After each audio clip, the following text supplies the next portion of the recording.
안녕하세요. 치과 교정과 전문의 차정열입니다. 이 시간 제가 준비한 이야기는 최근 들어 중장년층 사이에서 많이 진행되고 있는 치아 교정 치료법입니다. 40, 50대부터 시작되는 치아 노화. 기대 수명과 평균 수명이 늘어나면서 건강하고 아름다운 치아를 갖기 위해 치아 교정을 선택하는 중년 세대들이 늘고 있다. 치열이 고르면 구강 위생 관리도 수월해지고 잇몸 질환 예방에도 도움이 되기 때문인데 40, 50대에서 많이 진행되는 치아 교정은 내려앉은 잇몸을 바로잡는 교정법. 틀어진 치아를 바로 잡아주면 내려갔던 잇몸이 회복된다는데 중장년층 사이에서 만족도가 높은 치아 교정법은 무엇인지 자세히 알아보자. 치아 교정, 어릴 때 하는 치료라고 생각하십니까? 많은 분들이 그렇게 생각하는 경우가 많습니다. 그런데 최근 들어 중장년층에서 구강건강관리와 더 젊은 미소를 위해 치아 교정을 선택하는 경우가 늘고 있습니다. 중장년층이 치아 교정을 선택하는 이유는 무엇일까요? 중장년층이 되면 치아 배열이 종종 틀어지는 경우가 생깁니다. 나이가 들어감에 따라 앞니가 점점 삐뚤삐뚤해지는 경우도 생기고요. 특히 잇몸 질환으로 발생해서 치아가 계속 틀어지는 경우도 있습니다. 이렇게 계속 틀어지면서 치아 사이, 특히 앞니 사이 공간이 생기는 경우도 있고요. 주변 치아의 상실로 어금니가 쓰러지는 경우 이를 다시 세워서 보철 치료를 해야 되는 경우도 생기게 됩니다. 또한 임플란트 치료를 위해서 치아 사이의 공간을 만들 때 우리가 교정 치료가 필요한 경우도 있겠죠. 무엇보다도 예전에 교정 치료를 한 경우에도 치아가 다시 틀어지는 경우가 발생되고 이때 다시 교정 치료가 필요하게 됩니다. 이처럼 다양한 이유로 중장년층이 교정을 하게 됩니다. 그럼 부정교합에는 어떤 증상을 이야기하는 걸까요? 우선 부정교합은 충치 그리고 잇몸 질환과 함께 3대 구강질환의 하나일 정도로 많이 발생되는데요. 치아의 배열이 고르지 못하고 그리고 윗니와 아랫니가 잘 물리지 못하는 상태로 앞니의 반대교합 그리고 앞니가 물리지 않는 개방교합 그리고 앞니가 깊이 물리는 과개교합 등 다양한 형태로 보이게 됩니다. 이런 부정교합은 미용상뿐만 아니라 발음 문제 그리고 저작 등의 문제를 일으켜 삶의 질을 저하시키고 심할 경우 턱관절 통증이나 치아의 마모도 야기시킬 수 있습니다. 그럼 중장년층에서 나타나는 흔하게 발생되는 부정교합은 무엇일까요? 무엇보다도 앞니 한두 개 치아가 심하게 틀어지는 경우 우리가 종종 볼 수 있게 되고요. 반대로 잇몸이 약해지면서 치아 사이의 틈이 발생되는 경우도 있습니다. 그리고 결손된 치아로 주변 어금니가 앞쪽으로 쓰러지면서 부정교합이 발생되는 부분들을 흔하게 볼 수 있겠습니다. 자, 그럼 치아 교정 치료는 언제부터 시작됐을까요? 세계 치과 교정학의 역사는 고대 그리스 로마 시대까지 거슬러 고르지 못한 치아에 대한 부정교합에 대한 설명이 있었고요. 이는 기원전 400년 히포크라테스에 의해서 가장 먼저 언급되었습니다. 중세기에서 18세기까지 말꿀 모양의 금속판에 치아를 결찰하여 부정교합을 치료하는 시도 등이 있어 왔습니다. 근대로 오면서 19세기의 교정학의 아버지라고 불리는 에드워드 앵글 선생이 부정교합의 분류법을 창시하였고요. 치아를 3차원적으로 이동시킬 수 있는 엣지와이즈 장치를 개발하여 현재 교정장치의 모태가 되었습니다. 최근까지 교정장치는 계속 발전하여 자동으로 교정장치와 교정용 철사를 묶어줄 수 있는 자가결찰 교정장치가 개발되었고요. 교정장치는 더욱 단순화되고 작게 만들어졌습니다. 그리고 형상기억과 초탄성의 특성을 살린 교정용 철사 등이 개발되면서 아주 약한 힘으로 치아를 이동시킴으로써 환자의 통증과 불편함이 많이 감소되면서 교정치료의 대중화가 크게 기여되게 되었습니다. 한국의 치아 교정은 언제부터 시작되었을까요? 1923년 일제하에서도 교정치료의 발전은 동아일보 신문 광고를 통해 확인할 수 있습니다. 당시 세브란스 병원의 전문 치과 과목으로 구강외과와 함께 치열교정과 전문 과목이 있었으며 당시 조선일보에서도 치아 교정 시기에 대한 대국민 홍보 기사들을 컬럼에서 확인할 수 있습니다. 1959년 대한치과의학회 분과학회인 대한치과교정학회가 창설되면서 이로써 해방 이후 한국의 본격적인 서양식 교정치료가 시작되었습니다. 그럼 치아 교정에 필요한 교정장치는 어떻게 생겼을까요? 보이는 교정장치, 그리고 보이지 않는 교정장치, 그리고 교정치료에 필요한 교정용 미니스크루나 악궁 확장장치 등 부가적인 장치들이 개발되어 치료에 활용되고 있습니다. 자, 그럼 중장년층을 위한 최신 치아 교정 치료법은 무엇이 있을까요? 우선 불편감을 최소화시키기 위한 작은 튜브형 교정장치를 소개하겠습니다. 이 튜브 형태의 교정장치는 기존의 부착형 교정장치를 아주 작게 만들어서 이물감을 낮추고 마찰력도 함께 낮춰서 신속한 치아 이동을 가능하게 하였습니다.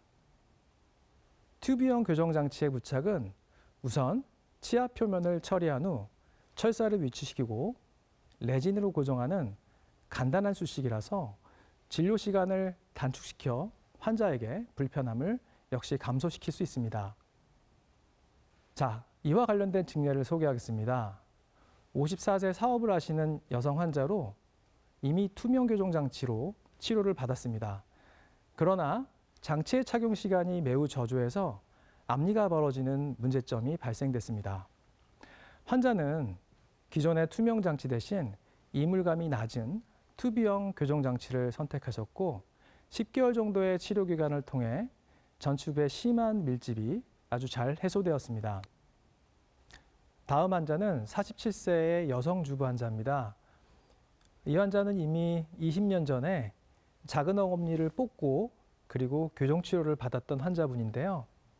이후에 아랫니가 다시 점점 틀어져서 재교정을 원하는 분이셨습니다. 환자는 두 번째 교정 치료를 해야 됐기 때문에 이물감이 낮은 장치인 튜브 형태의 장치를 통해 교정 치료를 하기로 결정하셨고요. 그림과 같이 2달간의 짧은 기간 동안 아랫니를 잘 배열할 수 있었고 이후 고정식 장치로 치아를 유지하기로 하였습니다. 다음은 64세의 남자 환자입니다. 윗니가 튀어나오고 아랫니가 삐뚤삐뚤하다는 주소로 내원하셨는데요. 이 역시 튜브형 장치를 통해 4개월 동안 앞니들을 잘 펼 수 있게 됐습니다. 환자는 지금 치료 결과에 대해서 무척이나 만족하고 계십니다. 다음 환자는 55세의 중년의 여성인데요. 아래치아가 무엇보다도 심하게 돌아가 있어서 불만이 많으셨습니다. 이 환자의 경우에도 튜브형 장치를 이용해서 아래치아를 잘 필 수 있었는데요. 특히 심하게 앞니가 물리는 경우는 기존 장치로는 부착하기가 굉장히 어렵습니다. 하지만 작은 형태의 장치는 이런 상황에서도 저희가 부착해서 교정할 수 있기 때문에 이물감 없이 아래치아에 대한 배열을 잘 마칠 수 있었습니다. 다음으로 중장년층에서 최신 치아 교정 치료법으로 보이지 않는 교정, 소위 투명 교정 치료가 있겠습니다. 투명 교정 장치는 디지털 시뮬레이션 소프트웨어를 통해 치아의 이동을 단계별로 계획하고 이를 3차원 프린팅을 이용하여 치아 모형을 출력한 다음에 여기에 열 가소성 플라스틱 판을 압착하여 제작하게 됩니다. 제작한 장치는 아주 말랑말랑하면서 탄성이 높기 때문에 우리가 원하는 치아 이동을 할 수 있게 됩니다. 최근에는 이런 복잡한 과정 없이 장치를 직접 디자인하여 3D 프린팅으로 출력해서 직접 제작하는 투명 교정 장치도 소개되어 임상에 활용되고 있습니다. 그런 투명 교정 치료를 할 때 치아에 아무것도 붙이지 않는 걸까요? 그렇지 않습니다. 장치와 치아의 결속을 강화하고 그리고 치아를 더욱 효율적으로 이동시키기 위해서 하얀색의 레진을 치아에 부착하게 됩니다. 물론 교정 치료가 끝나면 장치와 함께 제거되게 됩니다. 그럼 중장년층의 투명교정 치료 증례를 소개하겠습니다. 40세 여자 환자로 잇몸이 나빠지면서 치아 사이에 틈이 생겼다고 합니다. 이런 틈을 없애기 위해서 투명교정 장치를 선택한 환자입니다. 무엇보다도 교정 치료하기 전에 잇몸에 문제가 있다면 잇몸 치료가 우선이겠죠.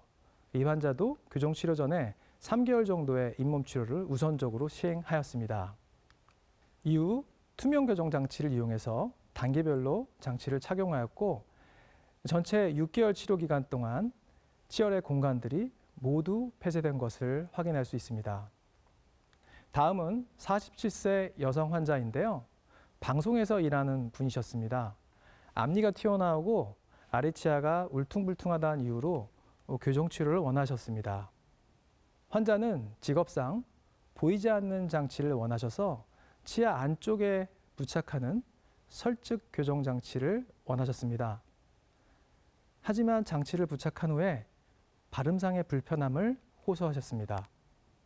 결국 환자의 직업상 발음이 중요한 부분이 있었기 때문에 장치를 제거하고 투명 장치로 치료를 변경하기로 했습니다. 6개월의 치료 기간 동안 앞니의 문제점들을 잘 해결한 것을 볼 수 있습니다. 다음은 45세에 위 앞니가 많이 튀어나왔다고 병원에 내원한 환자입니다. 사진에서와 같이 윗니 2개가 튀어나오고 아랫니가 많이 돌아가 있는데요. 본 환자도 투명 장치를 통해서 총 14단계의 장치를 착용하셨고요. 대략 5개월 동안 치료 기간을 통해 앞니 배열이 잘 완성된 것을 보실 수 있습니다. 투명 교정으로 치아를 이동시키기 위해서는 치아 주변에 공간이 필요하게 됩니다. 따라서 이러한 공간을 만들기 위해서 치간 삭제라는 수식이 필요한데요. 치간 삭제는 보통 허용할 수 있는 범위 내에서 시행하게 됩니다. 그러나 자칫 과도하게 되면 원래의 형태를 바꿀 수 있기 때문에 치아가 이상하게 변하기도 합니다. 그러므로 투명 교정 치료는 전문적인 실습이 필요하며 전문 교정의에 통해서 치료받을 것을 권장드립니다. 아울러 투명 교정 장치는 심하게 튀어나온 치아를 배열하는 데도 이용될 수 있습니다. 본 50세 남자 환자는 치주 질환으로 앞니에 심한 회전이 발생되었는데요. 또한 빠진 앞니에 임플란트와 함께 교정 치료가 필요하였습니다. 임플란트를 심기 전에 주변 치아의 돌출 해소가 필요한데요. 우선 투명 장치로 앞니를 배열하였고 이때 투명 장치에 인공 치아를 부착하여 환자도 만족하여 장치를 잘 착용하였습니다. 교정 치료 후에 결손 부위에 임플란트를 식립하셨고요. 주변 치아 배열이 아주 잘 된 것을 확인할 수 있습니다. 다음 환자는 52세 여자 환자로 앞니 사이에 틈이 생겨서 교정 치료를 원하셨습니다. 오래전에 레진으로 앞니 사이에 틈을 메우셨는데요. 다시 벌어졌다고 하십니다. 아래쪽의 앞니 치아에도 공간이 있었고요. 오른쪽의 어금니가 빠진 후에 뒤쪽 어금니가 앞으로 쓰러진 것을 함께 확인할 수 있습니다.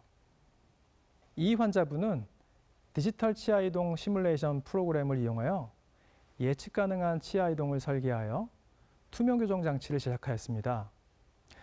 투명 교정을 통해 앞니 틈이 잘 폐쇄되었고요. 아래 어금니 부위에 미니스크루 식립으로 쓰러진 어금니를 다시 세우고 보초 치료를 완료할 수 있었습니다. 여기서 미니스크루란 치아와 치아 사이에 식립하는 작은 나사로서 쓰러진 치아를 효과적으로 세울 수 있는 장치로 활용될 수 있습니다. 이런 방식으로 전체 치아에 장치를 부착하지 않고 효과적으로 교정 치료가 가능하게 되었습니다. 중장년층에서 최신 교정 치료법으로 어금니가 상실되어 빠졌을 때 임플란트 대신에 사랑니를 사용하는 교정 치료가 있습니다. 사진에서 40대 환자의 방사선 사진을 볼 수 있는데요. 어금니가 심하게 썩어서 해당 치아를 발치하고 임플란트를 계획한 환자입니다.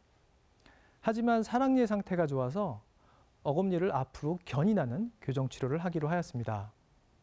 교정용 미니스크루와 교정용 장치를 부착하여 어금니와 사랑니를 순차적으로 전방으로 이동시키는 치료가 가능하게 되었습니다. 하지만 어금니의 경우 뿌리가 여러 개이고 크기가 커서 보통 1, 2년의 교정 치료 기간이 소요되어 난이도가 높은 치료라 할 수 있습니다. 마지막으로 중장년층을 위한 최신 치아 교정으로 잇몸을 위한 교정 치료가 있습니다. 다음에 40대 여자 환자는 잇몸이 많이 내려갔다는 주소로 저희 병원에 내원했는데요.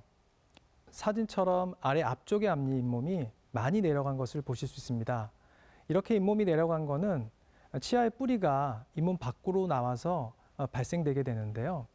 보통은 잇몸 치료를 통해서 아니면 잇몸 이식을 통해서 치료하겠지만 이미 환자의 치아가 뼈 밖으로 나왔기 때문에 교정 치료를 통해서 치아를 다시 잇몸 쪽으로 보내는 치료가 필요하게 되었습니다. 결국 8개월간의 교정 치료를 통해서 잇몸 밖에 나온 치아 뿌리를 효과적으로 다시 넣을 수 있게 되었습니다. 이렇게 교정 치료를 통해서 내려간 잇몸이 다시 좁아질 수 있었고요. 이후에 잇몸 이식을 통해서 다시 튼튼한 잇몸을 찾을 수 있었습니다. 치아 교정과 관련된 여러 오해와 진실이 있습니다. 많은 분들이 치아 교정을 하면 잇몸이 약해지신다고 합니다. 사실 그렇지는 않습니다. 실제로 치아 교정으로 인해서 잇몸 염증이 생기는 경우가 간혹 있지만 치아를 무리하게 움직이는 것과는 별개로 구강위생을 소홀히 했기 때문에 발생되는 경우가 많습니다. 잇몸 염증은 교정 치료 중 양치질에 좀 더 신경 쓰거나 증상 부위의 잇몸 치료를 받으면 개선될 수 있고 후유증도 거의 남지 않습니다.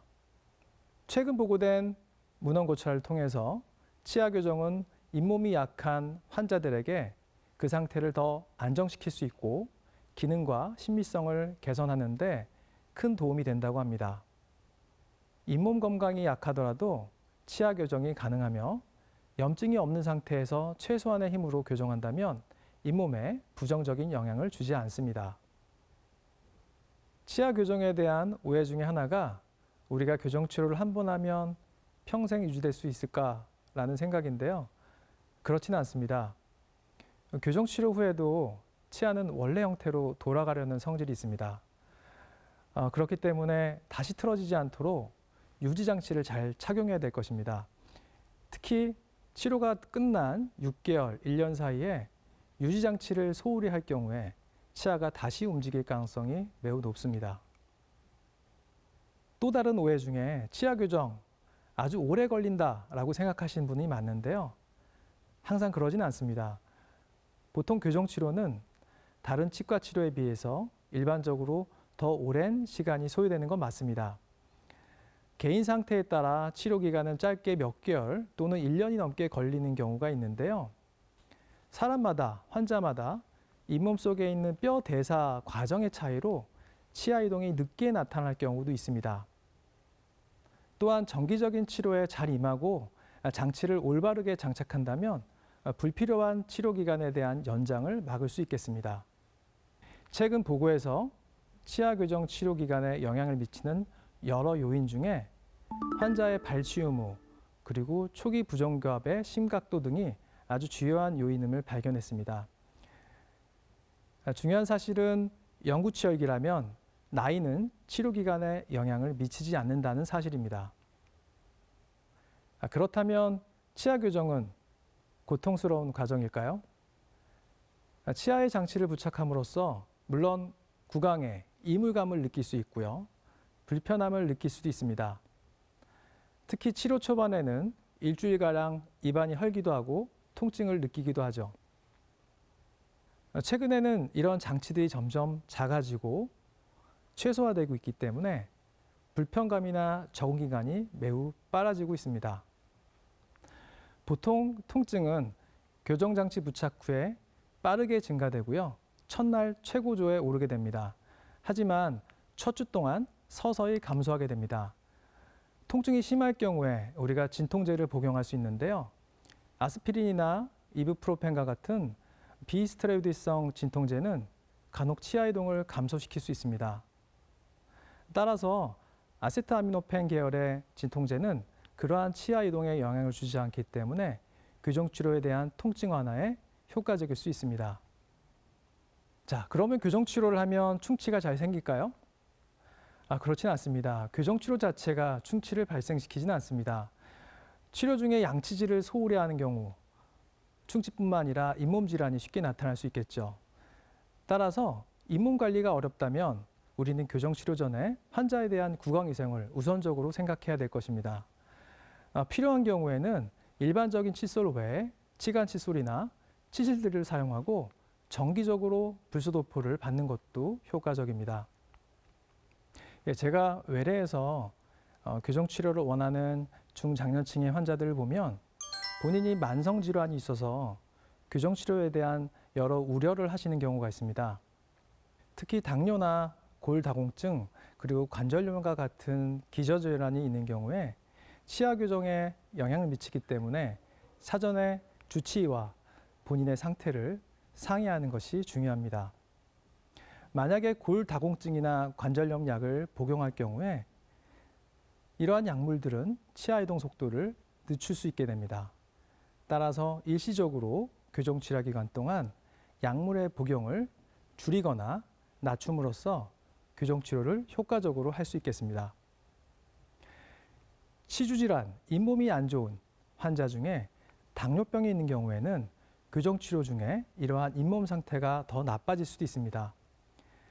하지만 이러한 당뇨가 조절성 당뇨인 경우에는 주기적인 잇몸 치료를 통해서 그리고 치료 과정 중에 계속적으로 잇몸 관리를 받음으로써 잇몸 상태에 대한 악화 없이 교정 치료를 마칠 수 있게 됩니다. 무엇보다도 본인이 알고 있는 전신 질환을 교정 치료 전에 주치의에게 알리고 함께 관리 방안을 마련할 필요가 있겠습니다.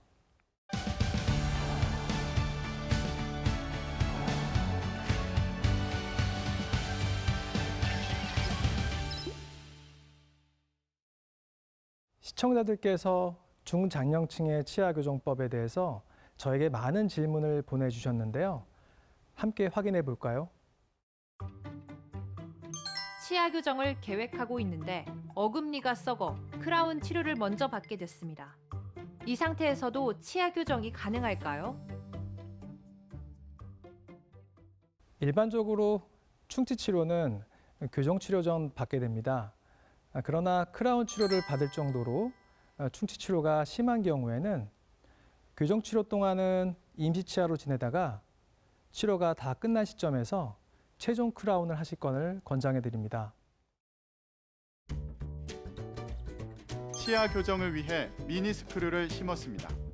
심을 때는 마취를 해서 아프지 않았는데 제거할 때도 마취를 하나요? 일반적으로는 미니스크류 제거 시에는 통증이 매우 나져 마취를 진행하지 않습니다. 하지만 미니스크류가 잇몸 깊숙이에 위치돼서 잇몸에 파묻히게 되는 경우에는 마취를 진행하기도 합니다.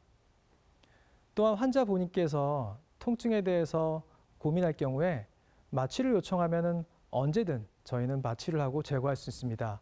하지만 일반적으로 미니스크류 제거 시에는 아주 작은 통증만 있으니 걱정을 많이 안 하셔도 될 것 같습니다.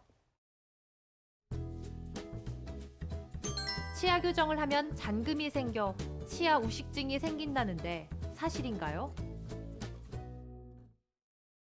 환자 개인의 치아 구조의 차이로 치아 교정 장치 제거 시에 표면에 잔금이 생기기도 합니다.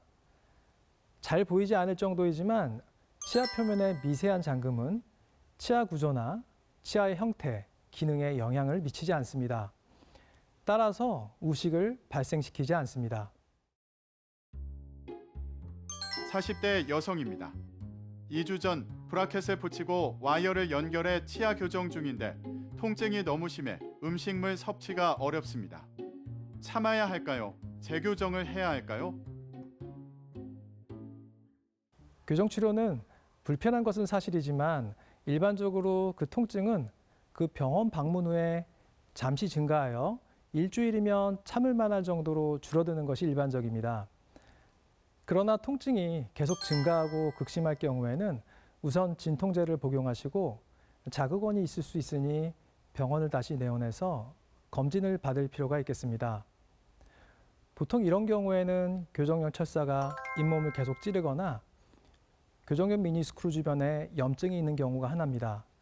그러나 내원에서 간단한 수식으로 이러한 통증이 완화될 수 있으니 큰 걱정을 하지 않아도 됩니다. 사회생활을 하고 계시는 40, 50대에 치아 교정을 시작하기란 정말 쉽지 않습니다. 중장년층의 치아 교정은 심미적인 개선뿐 아니라 치아 관리에도 많은 도움이 된다는 점을 꼭 기억하시고 치료를 받을 계획이시라면 꼭 경험이 많은 의료진에게 치료를 받을 것을 당부드리고 싶습니다. 오늘 저의 이야기가 여러분들이 행복하고 건강한 삶을 살아가는데 도움이 되었기를 바랍니다. 감사합니다.